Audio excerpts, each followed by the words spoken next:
återigen lika roligt att se så många av er här. Ni känner igen mig, jag heter Robert Eriksson, arbetar med investerarkontakter och vd-kontakter för ett antal av bolagen i Lundinsfären. Och som sagt var det roligt att så många är här. Det hade varit ännu roligare om vi hade haft högre aktiekurser och mindre tråkiga råvarumarknader förstås. Men jag tror att vi kommer få höra en hel del om det här idag. Om vår syn på oljemarknaden och hur vi gör för att bäst hantera Africa Oil under de här tuffa tiderna. Så med det så, innan jag lämnar över, så ska jag säga att efter presentationen så kommer det finnas förtäring och dryck här utanför. Så with that I would like to leave over to Keith Hill, who's the CEO of Africa Oil.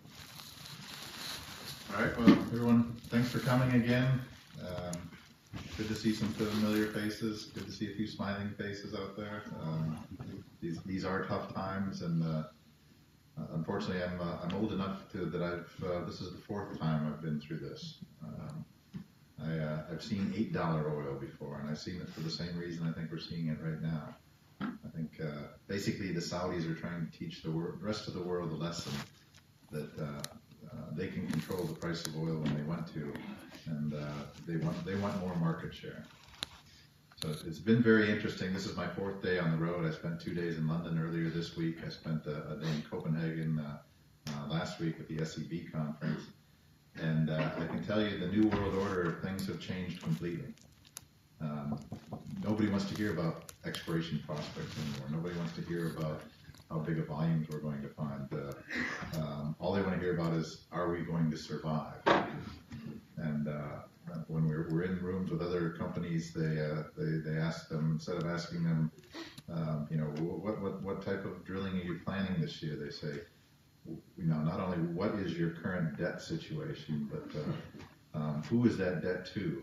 What are your covenants? What is the oil price in your debt? And it seems like nobody cares about anything else in the oil industry this day. So I learned very quickly in this roadshow, right when investors walked in, I said two things. I said, we have no debt. And they were doxilidal. And we have almost 100% discretionary spend this year. And they all relaxed, and then we actually had a conversation. So I think, having been in this before, I think we need to talk a little bit about oil prices. I can tell you every investor meeting I've been in the last few days, we spend more than half of the meeting talking about oil prices. And it's nice for me because I get to talk to some of the smartest guys in the world who sit and think about oil prices all day long, and that's all they do. Some of the big banks, the oil analysts. And the one thing I heard from everybody is nobody saw this coming. Other markets, people have seen this and dire predictions and things like that, but I can tell you no one saw that this price was coming. I remember coming back here and people were saying oil was down to $90, and I said, well, it can't stay there. It's got to go right back up. It's going to be $100. And I think that's basically everybody thought. Everybody thought $100 oil was here to stay forever. I can tell you the other thing is that every single person I talk to says oil is going to come back up to reasonable levels. I don't think there's anybody that thinks today's oil price is sustainable. It's going to come back up. The two big questions are, when is it going to come back, and how high is it going to come? So there we start seeing some divisions.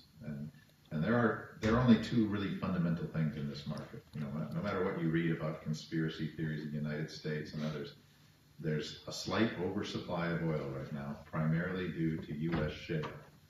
And that's the first thing that's going to have to happen before we see the bottom. And honestly, that's the biggest concern of everybody I talk to is where is the floor of oil price? I would have said 3 weeks ago, 60 is definitely the floor. I would have said 10 days ago, 50. It may hit 50, but it's never going to go below 50. Now it's 40. I can't get below 40. But I think the problem is nobody understands where that floor is. And one guy I like the analogy of is we're out there treading water in this shark-infested sea, and we can't feel the bottom. We can see there's an island there, and we know we're probably going to get to safety. But until we actually feel that ground under our feet and start walking up the shore, nobody's going to be certain about anything. And I think, right now, that's where the market is. It's you saw copper prices came down today. companies like Barrick lost 13% of the market cap. Lundin Mining down 19% today. The market is just panicked, and Kevin doesn't understand where the bottom is. But that's the first thing we need. We need to get the bottom. And I think the bottom is going to be when that flush production from the shale oil comes off and that little glut of supply is out of the market. And at that point, I think we're going to see the bottom. I don't know where that bottom is, but at least we're going to see it, and from there we can start moving up. I think the other question is, how long is this going to last? Again, I can tell you what the consensus is. The consensus is the second quarter is when we're going to see the bottom. The third quarter is when we're going to start seeing some recovery. And the fourth quarter is going to be when we will see full recovery to whatever the new oil price is. So the last question is, what is the new oil price? And again, I'm spouting words as if they're my own, but I'm just telling you what I've been hearing from other people is they believe the Saudis have realized that $100 oil may not be in their best interest. What happens in $100 oil, all of a sudden the shale guys start coming in, all of a sudden the deep water guys start coming in, and it just opens up too much market to people. So you read a lot about what's motivating the Saudis now. It's 100% market share. And the Saudis can produce oil for $20 a barrel.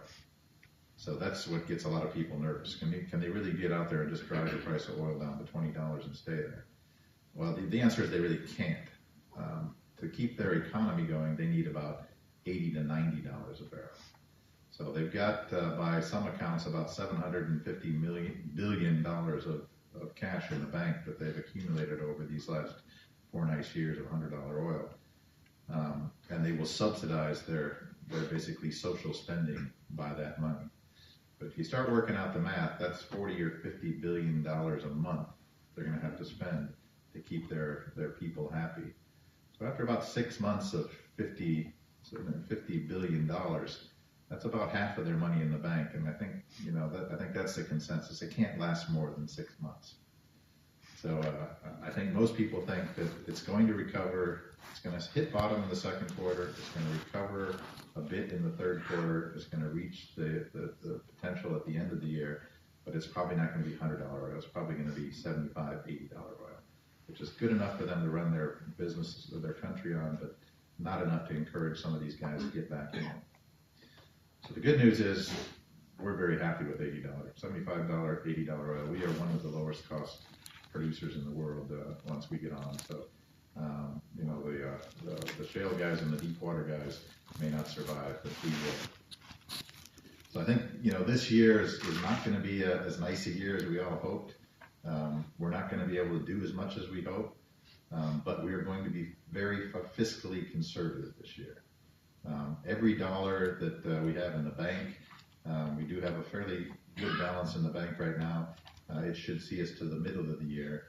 Anything that we spend beyond that, we would have to go raise in the market.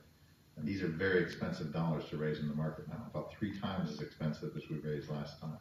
So we better be damn sure that whatever we elect to raise in the market is going to add value. And we'll go through at the end of the presentation. I'll show you kind of where we are and what our plans are. And then we'll talk a little bit about what things we should be doing, what things we shouldn't be doing, and how much they're going to cost.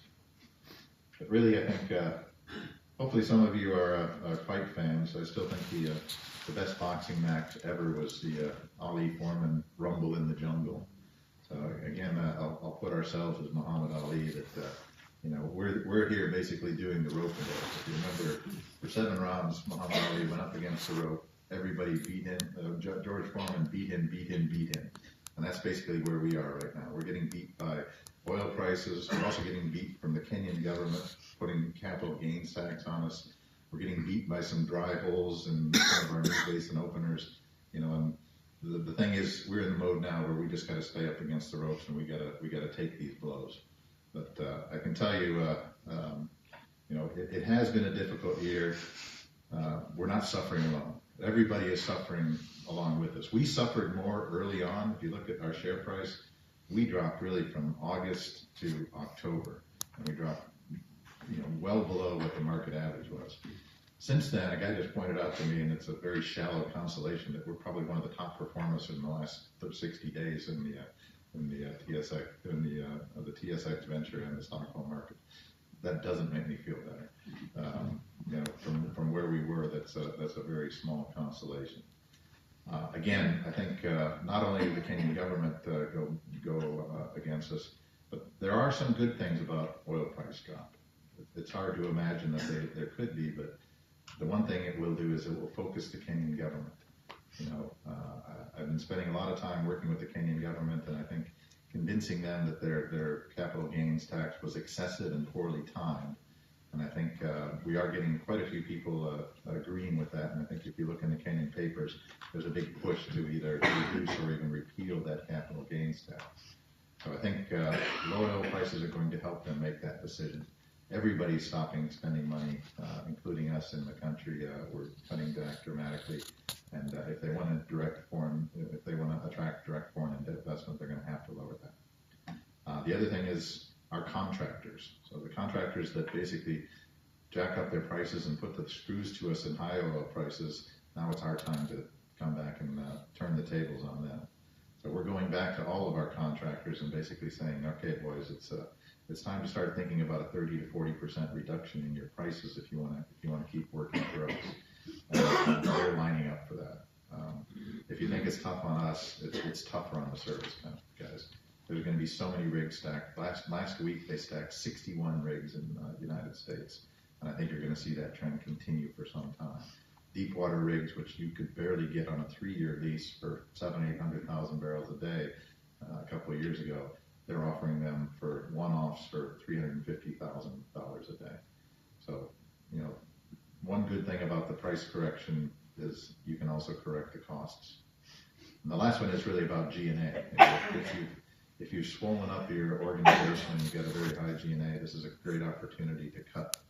You know, we are a very lean group at Africa Oil, but our operator has a fairly big operation, a fairly expensive one, and you may have seen in the papers, Tullow is talking about a 30 to 40% reduction in staff, and again, putting down the cost to a more reasonable level. So I think that you know, it's not all bad news, and you know, the single most important thing to remember is we have a great asset. The Lokochar Basin is admittedly one of the best in the world. The IEA came out last week with the 3 top areas in the world where oil growth is expected. Number 1 was deepwater Brazil, Campos Basin. Number 2 was Canadian heavy oil sands. And number 3 was onshore East African rift basins. So you could argue now that number 1 and number 2 are no longer economically viable. So that would potentially say we do have the best acreage position in the world. So the value of our asset hasn't changed. The only value is the market's perception of our asset in current market conditions. And really what we're going to be doing this year, we're going to be spending time firming up that asset.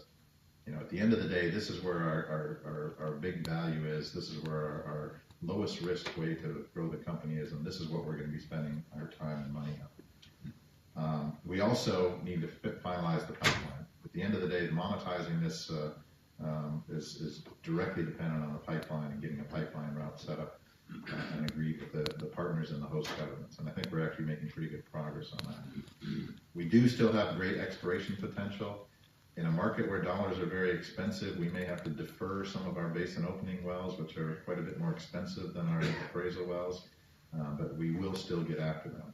So we'll go through that. There are 2 wells we're drilling now, and there's 1 or 2 wells we think probably is going to be a good investment, even in today's market. But you will see funding shift from our exploration new basin openers to basically going into the area where we've proven the Lokochar Basin. So again, the Lokochar Basin, we've had a great success rate. We drilled 7 discoveries in a row. The main 5 along this rift, the side of the basin, are going to be where we really open up this basin. This will be the funding for development. We have a couple on this side. We've got Eton, which actually looks quite interesting to me. Even though it only had a small amount of pay, it had some of the best sand shows throughout. And I think because of that, we've expanded this 3D seismic to cover this northern part of the block. We've now acquired all of this seismic. In fact, we stood down all of our seismic crews in Kenya. We won't be shooting any more seismic in Kenya. But that's a $70 to $90 million expenditure we've had. And that had nothing to do with oil prices. We decided to do that long before because basically we've got enough seismic, we have all the seismic we need. So again, I'll apologize once again. I can't help showing seismic. I'm a geologist, geophysicist, and to me this is beautiful stuff. I know to a lot of people it's squiggly lines that make no sense, but this is like a cross section of the Earth. This is the basin bounding fault. Even the non-geologists can see this. It's kind of ratty in here. This is the line we actually drilled on for Gamma. This is a 2D seismic line we discovered Gamma with. And you can see you can map a couple of faults in here, but it's pretty poorly put together. This is the same exact line now from the 3D survey. And even the non-geologists can see how continuous these reflectors are. In fact, the whole structure has changed. It's a rollover anticline into that fault. And you can start seeing these well-defined fault blocks within the reservoir. So this is going to give us a lot of confidence on how to map the structures. But above and beyond that, many of you have read our press release and say, well, we've hit this rift edge facies that's not very good quality. Before 3D, we kind of just had to stay away from the fault. Now we actually can predict where it is. And again, I know you're not geophysicists, but you can see in the basement here how fuzzy and kind of distorted, almost static-y this looks.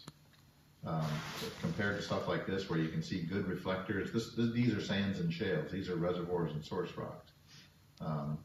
This area here is very staticky, and we can actually start mapping out this rift edge basin facies. So we proved that in Twiga. We drilled a well in Twiga, up dip from one of our best reservoir wells, had almost zero reservoir. In fact, even to the point where we were thinking maybe we have to write out the whole structure. But fortunately, we were able to convince ourselves and our operator that we should sidetrack that well down dip. So we sidetracked it, hit these nice reflectors, have some of the best reservoirs we've ever seen. This distance from here to here is only 150 meters. So we move 150 meters away, we go from zero reservoir to very good reservoir. So this is a very powerful tool. And of course, what we're going to do with it, some of you remember, Twiga was our second discovery. Now this is looking like a nice discovery that's going to grow.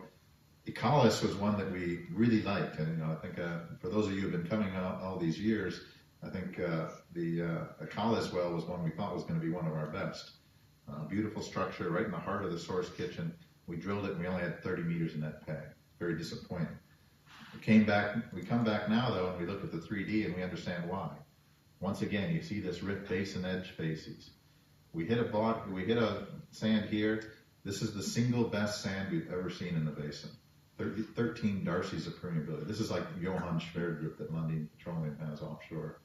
But then we went directly into this lousy reservoir facies, and most of the Awarewa sands, which is kind of this green down to through the blue, is a terrible reservoir. So now with this tool, we are planning. This is one of the firm wells we're going to be drilling. We're going to be drilling this well, and we're going to be going down dip through the section, all in this good area, down dip from this great reservoir we've seen, and all of this should be in good reservoir facies. So if we can prove this field could be actually as big or bigger than Gamia or Amazing. So this is going to be a very interesting well. It also is going to go test a concept I'll talk about in a minute. Remember this, the Lacone shale play. There's a sand down here, this big bright reflector that we think is kind of a non-traditional a resource play in the center of this basin. So I'll talk a little bit more about that. So now we can actually map this field quite well.